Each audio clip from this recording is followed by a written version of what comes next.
Assalamu alaikum my dear students, welcome back. Amjad Sadiq here. आज का जो टॉपिक है वो है लाइफ साइकिल ऑफ एंजियोस्पर्म. इससे जो प्रीवियस लेक्चर था वहाँ पर हमने जनरल प्रॉपर्टीज़ और करेक्टरिस्टिक्स ऑफ एंजियोस्पर्म के बारे में हमने पढ़ा था. एंजियोस्पर्म्स ये फ्लावरिंग प्लांट्स हैं. तो बेसिकली जो एंजियोस्पर्म्स है ये टेरिडोफाइट का थर्ड क्लास है और इसके आज हम लाइफ साइकिल के बारे में हम पढ़ते हैं. बाकी जो डिटेल है एंजियोस्पर्म के बारे में वो हम इससे जो पहला लेक्चर था वहाँ पर हम पढ़ चुके हैं, जनरल करेक्टरिस्टिक्स ऑफ एंजियोस्पर्म, और साथ साथ उसी लेक्चर में मैंने स्ट्रक्चर ऑफ फ्लावर के बारे में भी डिटेल से पढ़ा है. आज सिर्फ हम लाइफ साइकिल के बारे में हम पढ़ते हैं कि कैसे अपनी लाइफ साइकिल को कंप्लीट करते हैं. तो डेफिनेटली यू नो दैट कि it completes its life cycle by the process of alternation of generation. इसमें मेल प्लांट बॉडी, जिस तरह के दूसरे ट्रेक्योफाइट में हमने पढ़ा था कि मेल प्लांट बॉडी इसमें क्या है, स्पोरोफाइट है और ये डिप्लॉयड होता है. और बाद में हम ये पढ़ेंगे कि इसका मेल सेक्स ऑर्गन जो होता है एंथर स्टेमन वो माइक्रोस्पोर पैदा करेगा. माइक्रोस्पोर से आगे मेल दिमिडोफाइट बनेगा. अब इसका जो फीमेल सेक्स ऑर्गन है इसको हम पिस्टल कहते हैं या कार्पल कहते हैं, वो मेगास्पोर पैदा करेगा और मेगास्पोर से आगे आपके पास फीमेल गिमिडोफाइट पैदा होगा. तो हेटेरोस्पोरस इन नेचर है और ये इसकी मेन प्लांट बॉडी है जिसको हम रूट, स्टेम और लीफ में हम डिफ्रेंशिएट कर सकते हैं. तो ये प्लांट है और इसी प्लांट पर इधर मैंने आपको फ्लावर लिया है. ये एक फ्लावर है जिसमें मैंने आपको दो पार्ट शो किए हैं. एक मेल सेक्स ऑर्गन है जिसको स्टेमन कहा जाता है जो कि एंथर, और ये हिस्सा जो है ये फिलामेंट कहलाता है. ठीक है.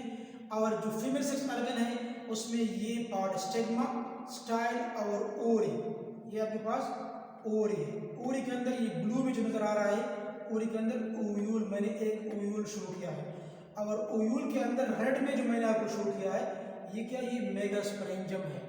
और मेगास्पोरेंजियम के अंदर जो ग्रीन में शो किया गया है ये बेसिकली क्या है, ये मेगास्पोर मदर सेल है. मेगास्पोरोसाइट भी कहा जाता है या मेगास्पोर मदर सेल जो डिप्लॉयड होता है. अब हम पहले लेते हैं फीमेल पार्ट से. फीमेल पार्ट्स से हम लेते हैं जिसमें ओरी है, ओरी के अंदर ओयूल है, ओयूल के अंदर मेगास्पोरेंजियम है, मेगास्पोरेंजियम के अंदर मेगास्पोर मदर सेल है जो कि डिप्लॉयड है. जब आपके पास मेगास्पोर मदर सेल डिप्लॉयड होगा तो इसका जो नेक्स्ट स्टेप है, आपके पास एक मेगास्पोर से मियासिस, यहाँ पर मियासिस प्रोसेस होगा. मियासिस के नतीजे में आपके पास ये प्रोसेस, चूंकि डिप्लॉयड सेल हमने लिया है मेगास्पोर मदर सेल, तो मियासिस के नतीजे में आपके पास 4 मेगास्पोर बनेंगे. क्योंकि मियासिस, आपको पता है कि मियासिस में 4 डॉटर सेल बनते हैं. यहाँ पर एक मेगास्पोर से जो इधर ग्रीन में नजर आता है ये मियासिस के नतीजे में 4 मेगास्पोर में डिवाइड हो जाता है बिकॉज ऑफ मियासिस. अब इसमें से ये 3 जो आपके पास मेगास्पोर इस साइज में रिड्यूस होती है, ये डीजेनरेट हो जाते हैं, खत्म हो जाते हैं, और एक साइज में थोड़ा एनलार्ज हो जाता है. This enlarge one is called functional megaspore. इसको हम कहते हैं फंक्शनल मेगास्पोर. मतलब ये है कि आगे ये जो लार्ज वाला है ये आगे फंक्शन परफॉर्म करेगा, आगे इसमें माइटोसिस होगा, और ये 3 खत्म हो जाती बिकॉज ऑफ लेस साइटोप्लाज्म, ये डीजेनरेट हो जाता है, इसका कोई फंक्शन नहीं होता. अब ये जो आपके पास ये जो रह जाता है ये लार्ज वाला फंक्शनल मेगास्पोर, आगे क्या हो जाता है, इसमें कंजक्टिव माइटोटिक डिवीजन हो जाती है. यहाँ पर अगर मैं आपके लिए दोबारा लिखूं, आगे क्या होगा, माइटोसिस. इसी फंक्शनल मेगास्पोर में आगे क्या होगा, माइटोसिस. अब इसी 3 कंजक्टिव माइटोटिक डिवीजन, एक फंक्शनल मेगास्पोर से जो पहला माइटोसिस या माइटोटिक डिवीजन होगा, एक से कितने सेल बनेंगे, 2 सेल बन जाते हैं. ये आपके पास पहला माइटोटिक डिवीजन है. अब फिर दूसरा जब माइटोसिस होगा, दूसरा माइटोटिक डिवीजन होगा, तो 2 से कितने बनेंगे आपके पास? 4 सेल बनेंगे। तीसरा थर्ड जो माइटोसिस होगा इस 4 सेल में, तो 4 से कितने बन जाएंगे? 8 सेल बन जाएंगे। 8 सेल। ये 8 सेल जो होते हैं ये अपने आप को इधर, ये पूरा प्रोसेस जो हो रहा है ये बेसिकली इसी ओवरी के अंदर हो रहा है, लेकिन आपको समझाने के लिए ये सेपरेट शो कर रहा हूँ। अब ये 8 सेल स्ट्रक्चर अपने आप को इस तरीके से अपने आप को अरेंज कर जाते हैं और ये अपने आप को 7 सेल स्ट्रक्चर में चेंज कर जाते हैं। कैसे? देखें, इसमें से जो 3 सेल है ये टॉप पर अपने आप को अरेंज कर जाते हैं, इसको एंटीपोडल सेल कहते हैं, एंटीपोडल सेल। और जो 3 सेल है, ये 3 सेल फॉर एग्जांपल, ये 3 सेल हमने लिए कि इसने टॉप पर अपने आप को अरेंज कर दिया एंटीपोडल सेल। ये जो 3 सेल है ये नीचे अपने आप को अरेंज कर जाते हैं। इसमें से एक जो होता है साइज में एनलार्ज हो जाता है, जो आपको रेड में नजर आता है, ये ग्रीन वाला, ये रेड, ये आपके पास होता है एग। और दो साइड पर जो है इसको साइनर्जेट सेल कहा जाता है, साइनर्जेट सेल्स, जो बाद में डीजेनरेट, ये तो डीजेनरेट नहीं होते बल्कि एंटीपोडल सेल जो होते हैं वो डीजेनरेट होते हैं और ये एंडोस्पर्म में कन्वर्ट हो जाते हैं। अब ये जो 2 जो है आपके पास 2 रह गए, ये 2 जो होती है सेंटर में अपने आप को फ्यूज कर जाती है, फ्यूज कर जाती है तो इससे एक बन जाता है। इसी वजह से 8 सेल की बजाय आपके पास 7 सेल स्ट्रक्चर आ जाता है। इसी 7 सेल स्ट्रक्चर को फिर हम कहते हैं फीमेल गेमेटोफाइट। अब देखिए, ये 2 जो आपस में अपने आप को फ्यूज कर जाते हैं, सो पोलर न्यूक्लियाई और it is also called endosperm mother cell. और ये डिप्लॉयड है, क्योंकि 2 डिप्लॉयड सेल आपस में फ्यूज हो जाते हैं, एक बना लेते हैं, तो फिर आपके पास ये एंडोस्पर्म मदर सेल डिप्लॉयड हो जाते हैं। अब इसी 7 सेल स्ट्रक्चर को मैंने दोबारा इसी स्ट्रक्चर में दोबारा आपके लिए शो किया है। आपके पास ओरी है, ओरी के अंदर ओयूल है, ओयूल के अंदर मेगास्पोरेंजियम है, मेगास्पोरेंजियम के अंदर जो मेगास्पोर था वो फीमेल गेमेटोफाइट में कन्वर्ट हो गया है, जिसको न्यूसेलस भी कहा जाता है, NUCELLUS, न्यूसेलस भी कहा जाता है फीमेल गेमेटोफाइट। अब इस वक्त आप कह सकते हैं कि ये आपके पास फीमेल गेमेटोफाइट है, 7 सेल स्ट्रक्चर है। एक्चुअली तो बने तो 8 सेल थे, लेकिन ये 7 कैसे हो गए? 3 और प्लस 3 6 हो गए। ये 2 थे लेकिन आपस में फ्यूज हो गए तो 1 हो गया, तो 6 प्लस 1 7 हो गए। इसी 7 सेल स्ट्रक्चर को फीमेल गेमेटोफाइट कहते हैं, क्योंकि इसके अंदर एग मौजूद है, इसके अंदर ये अंडा जो है इसके अंदर मौजूद है, जो आपको रेड में नजर आ रहा है। अब ये आपके पास मेगास्पोर से, फंक्शनल मेगास्पोर से आपके पास फीमेल गेमेटोफाइट बन गया। इसको फीमेल गेमेटोफाइट इसलिए कहते हैं कि इसमें अंडा जो है, जो मैंने यहाँ पर लेबल भी किया है, ये अभी बन चुका है। इसी वजह से इसको female gametophyte, because of having a female gamete, there is the egg और ओस्फेयर भी कहा जाता है और ओवा भी कहा जाता है, और ये हैप्लॉइड है। अभी हम इसी फ्लावर के मेल सेक्स ऑर्गन स्टेमन की तरफ आते हैं, जो ये फिलामेंट और एंथर पर मुश्तमिल होता है। हमारा काम एंथर से है, ठीक है। अब अगर हम इसी एंथर को ट्रांसवर्सली काट दे, इसका हम ट्रांसवर्स सेक्शन ले ले, तो इसी एंथर के अंदर इस तरीके से आपके पास ये 4 पोलन सेक्स आपको नजर आ, 1 2 3 4 ये पोलन सेक्स है, ठीक है। इसी 4 पोलन सेक्स के अंदर क्या होते हैं? ये 4 माइक्रोस्पोरेंजिया है, सिंगल मैंने लिया है माइक्रोस्पोरेंजियम। इसी माइक्रोस्पोरेंजियम के अंदर जो आपको मैं इधर ब्लू में शो कर रहा हूं, इसके अंदर जो ये ब्लैक आपको नजर आ रहा है, ये ब्लैक जो है पास माइक्रोस्पोर मदर सेल है जो डिप्लॉयड है, क्योंकि फीमेल सेक्स ऑर्गन में आपके पास जो डिप्लॉयड पार्ट था वो मेगास्पोर मदर सेल था, मेल पार्ट में आपके पास माइक्रोस्पोर मदर सेल है जो कि डिप्लॉयड है। जब ये आपके पास मेगास्पोर डिप्लॉयड है तो क्या होगा? इसमें मियासिस होगा, जिस तरह के इधर भी आपके पास मियासिस हुआ था मेगास्पोर बनने के लिए, और यहाँ पर भी माइक्रोस्पोर बनने के लिए भी आपके पास मियासिस प्रोसेस होगा। तो मियासिस के नतीजे में एक माइक्रोस्पोर में से 4 सेल, इसको हम माइक्रोस्पोर्स कहते हैं, ये हैप्लॉइड होते हैं क्योंकि इसमें मियासिस हो गया है। अब ये जो आपके पास ये फिर इसका आउटर वॉल थिक हो जाता है, इससे वेंट्स भी साइड पर एराइज हो जाते हैं जो कि वेंट डिस्पर्सल में, जिसको हम एनिमोफिलस कहते हैं, या एनिमल्स की मदद से भी ये पोलिनेशन हो सकती है, एनिमल्स या वेंट की मदद से।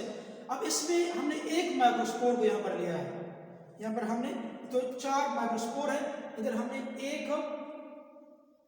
माइक्रोस्पोर को इनमें से लिया है।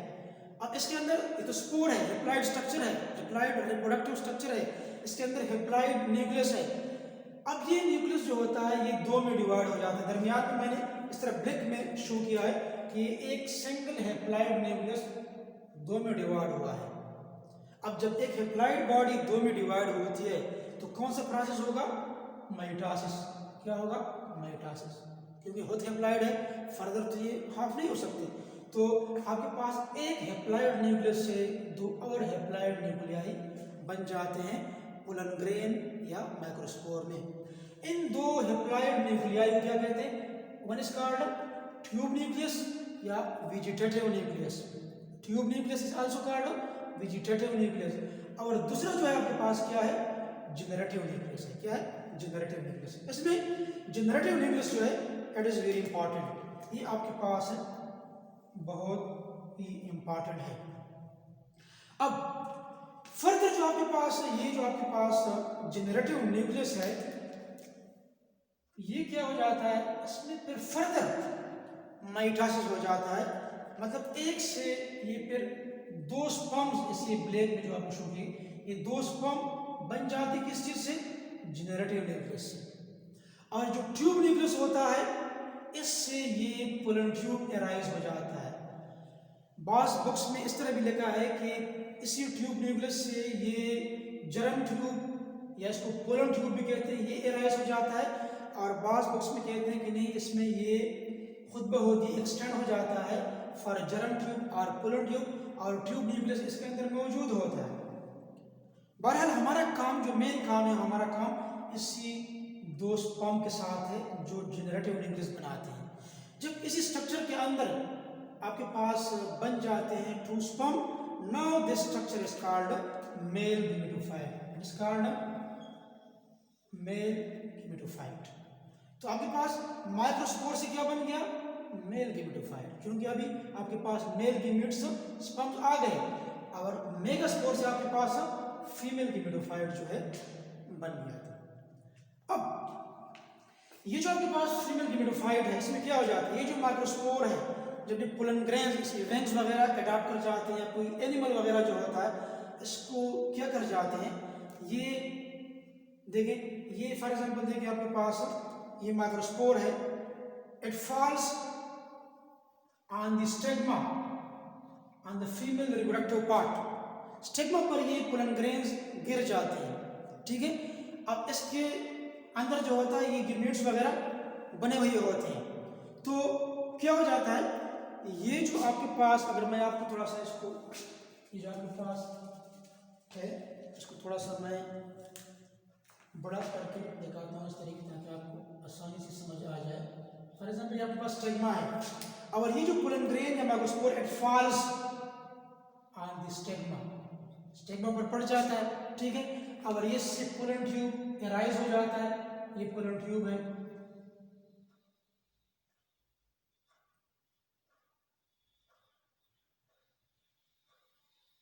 इसके अंदर क्या होते हैं? 2 स्पर्म होते हैं। पोलन ट्यूब डीजेनरेट हो जाता है, उसका कोई काम नहीं होता, या ट्यूब न्यूक्लियस या वेजिटेटिव न्यूक्लियस, लेकिन 2 स्पर्म जो होते हैं इसी ट्यूब की मदद से आ जाते हैं, क्योंकि ये प्लांट्स टेरेस्ट्रियल प्लांट्स है, स्पर्मेटोफाइट्स हैं, यहाँ पर पानी इन्वॉल्व नहीं है जिस तरह के नॉन वस्कुलर प्लांट्स या लोअर वस्कुलर प्लांट्स थे जो हम पढ़ चुके थे।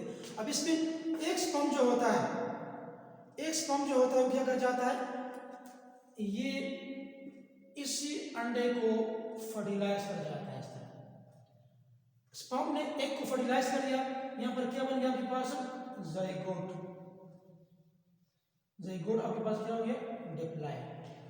और दूसरा जो स्पर्म है ये इसी आपके पास जो एंडोस्पर्म मदर सेल है या पोलर न्यूक्लियाई है, इसके साथ कंबाइन होकर क्या बनाता है, फ्यूजन न्यूक्लियस बनाता है, 3 सेल स्ट्रक्चर बना लेता है, इसको कहते हैं ट्रिप्लॉइड एंडोस्पर्म। इससे फ्यूजन न्यूक्लियाई या एंडोस्पर्म इसको कहा जाता है। और ये 3N होता है, 3 मींस ट्रिप्लॉइड स्ट्रक्चर है, इसको हम कहते हैं एंडोस्पर्म या फ्यूजन न्यूक्लियस। अभी आपके पास क्या बन गया, एंडोस्पर्म बन गया या फ्यूजन न्यूक्लियस बन गया। ठीक है, जब आपके पास अंडा, एक स्पर्म अंडे को फर्टिलाइज कर ले, एक स्पर्म फ्यूज इसी पोलर न्यूक्लियाई या एंडोस्पर्म मदर सेल को फर्टिलाइज कर ले, तो डबल फर्टिलाइजेशन हो जाता है। Double fertilization is the unique characteristic property of the angiosperm and this property is absent in gymnosperm or other plant. So what is double fertilization? The process in which one sperm fertilizes the egg and the other sperm fertilizes the polar nuclei or endosperm mother cell is called double fertilization. अब जब वो अंडा fertilise हो जाता है ओयूल के अंदर, ठीक है, अब ओयूल किस चीज में कन्वर्ट हो जाता है, सीड में कन्वर्ट हो जाता है ना। आपके पास ये आपके पास क्या है, ये आपके पास है सीड, सीड। और इसके ऊपर जो इंटीग्यूमेंट होते हैं, जो कवरिंग है, ऊपर जो कवरिंग होते हैं इंटीग्यूमेंट, वो फिर सीड कोट या टेस्टा कहा जाता है। और साथ साथ इसी सीड कोट या टेस्टा के नीचे एक व्हाइटिश मेम्ब्रेन होता है, इसको टेगमन कहा जाता है, टेगमन। इसमें ये डेवलप हो जाते हैं, ये with the help of integuments. और ये आपके पास जो ओवरी है, ये आपके पास बाहर वाला जो है आपके पास ओवरी है, जब अंडा फर्टिलाइज हो जाए तो ओवरी जो होता है ये फ्रेश स्ट्रक्चर में कन्वर्ट हो जाता है, फ्रेश स्ट्रक्चर में। या इधर अगर मैं आपको बताऊं, ये ओवरी जो है ये फ्रेश, ये इससे फ्रूट बन जाता है। वैसे फ्रूट के 3 पार्ट्स होते हैं, 3 लेयर्स होते हैं। आउटर वाले को एपिकार्प कहा जाता है, दरमियाने वाले को मेसोकार्प कहा जाता है, और इनर वाले को एंडोकार्प कहा जाता है। लेकिन यहाँ पर जो ओवरी था, ओवरी से क्या बन गया आपके पास, फ्रूट बन गया। ओयूल से क्या बन गया आपके पास, सीड बन गया।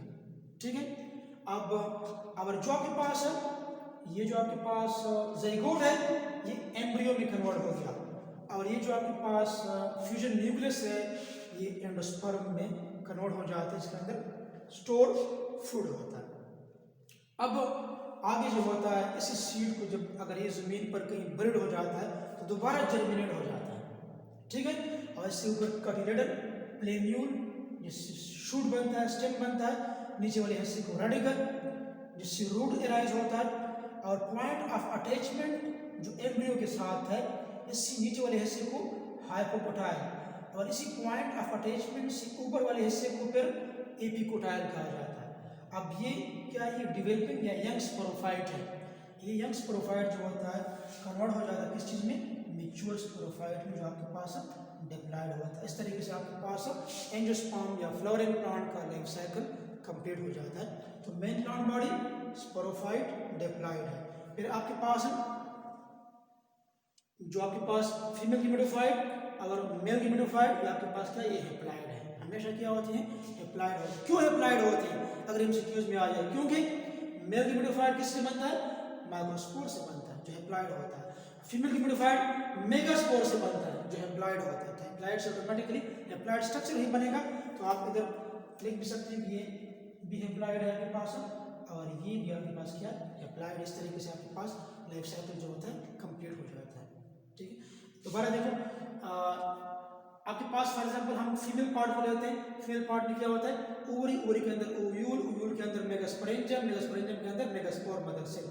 इसमें मियासिस हो जाता है, मियासिस के नतीजे में 4 मेगास्पोर बनते हैं, 3 डिजेनरेट हो जाते हैं, एक साइज में एनलार्ज हो जाता है, उसको फंक्शनल मेगास्पोर कहते हैं। इसमें कंसेक्टिव 3 माइटोटिक डिवीजन हो जाते हैं, और एक मेगास्पोर 8 सेल स्ट्रक्चर में कन्वर्ट हो जाता है। ये 8 सेल अपने आप को 7 सेल स्ट्रक्चर में कन्वर्ट कर देते हैं। 3 ऊपर, 3 नीचे और 2 दरमियान में फ्यूज हो जाते हैं। और इस स्ट्रक्चर को मैंने दोबारा इधर लिया है। Now this structure is called female gametophyte, क्योंकि यहाँ पर अंडे की फॉर्मेशन हो गई है। जो आपके पास मेल 6 स्टेमन, उसमें जो एंथर है, एंथर के अंदर क्या होते हैं, 4 कोलन 6 होते हैं। कोलोसेक्स के अंदर माइक्रोस्पोरेंजिया होते हैं। हमने एक माइक्रोस्पोरेंजियम को लिया है, इसके अंदर ये ब्लैक जो है माइक्रोस्पोर मदर सेल है जो डिप्लॉयड है। इसके अंदर मियासिस हो जाता है, मियासिस के नतीजे में 4 माइक्रोस्पोर बनते हैं। एक माइक्रोस्पोर को हमने लिया है, इसके अंदर हैप्लॉयड न्यूक्लियस है। माइटोसिस के नतीजे में 2 न्यूक्लियाई, एक को ट्यूब न्यूक्लियस, दूसरे को जनरेटिव न्यूक्लियस।